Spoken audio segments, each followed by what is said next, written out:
This is the Taste from Kids Reading Corner 207. And today I am going to read A Tale of Two Widows, Part 1. Written by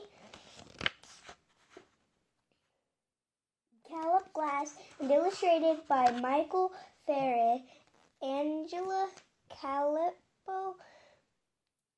2020 Marvel.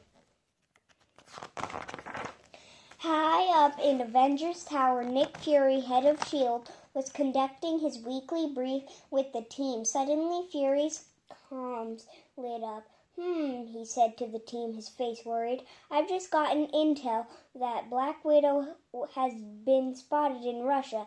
My sources think she's responsible for stealing some top-secret new technology. The Avengers looked around at one another, surprised. Black Widow in Russia? Committing crimes? Impossible! Just then, Natasha Romanoff, the Black Widow, strolled into the briefing room, flanked by Hawkeye and Falcon. Sorry we're late, she said breezily. Training ran long. She looked around at her friends' faces. She could tell immediately that something was off. Where there was usually animated chatter in the briefing room before the work began, the Avengers were quiet and solemn. Her tone grew serious. What's going on? She waited nervously for them to answer. It was beginning to worry her.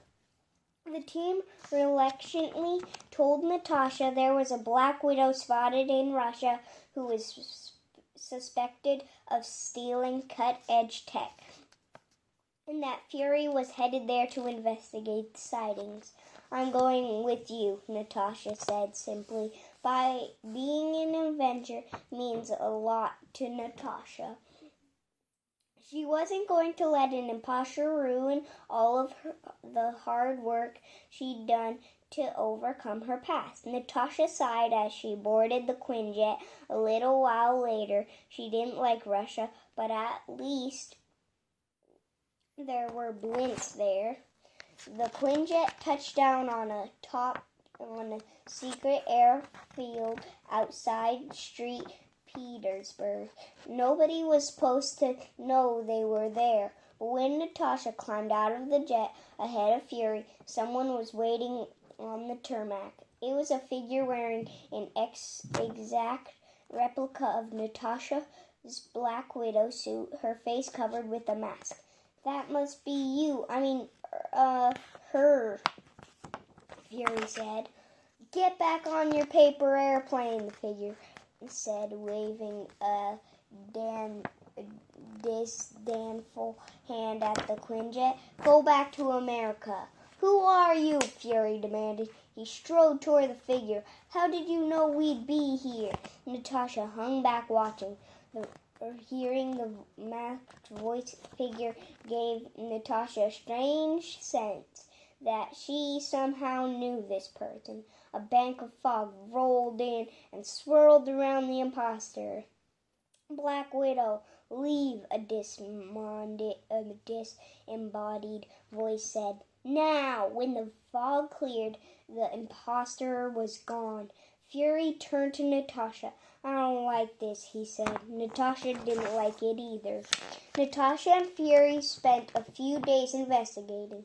Natasha got to eat some blints, which were as delicious as she'd remembered.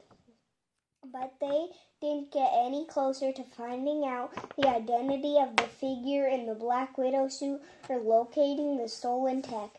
Then one night on her way back to S.H.I.E.L.D. safe house, Natasha heard a soft sound overhead. Someone was standing on a roof above her. I was the imposter. Get out! It was the imposter. Get out! The masked figure said. Natasha smiled pleasantly. Make me, she replied. The fake Black Widow sprang from the rooftop. Natasha ducked just as the boot swung through the air where her head had been. Whoever this was, she was fast and good. Natasha hissed angrily through her teeth. Had she met her match. Natasha threw punch after punch and kick after kick. Her opponent dodged them all easily. Finally, Natasha connected. Pow! The woman reeled. Natasha was panting hard while the woman recovered from her punch. Natasha grabbed her phone. Beep! Her phone made a small tone. A distress signal has been sent to Fury. Natasha slipped the phone back into her pocket and launched herself once more at her imposter. The end. Thanks for listening and read lots.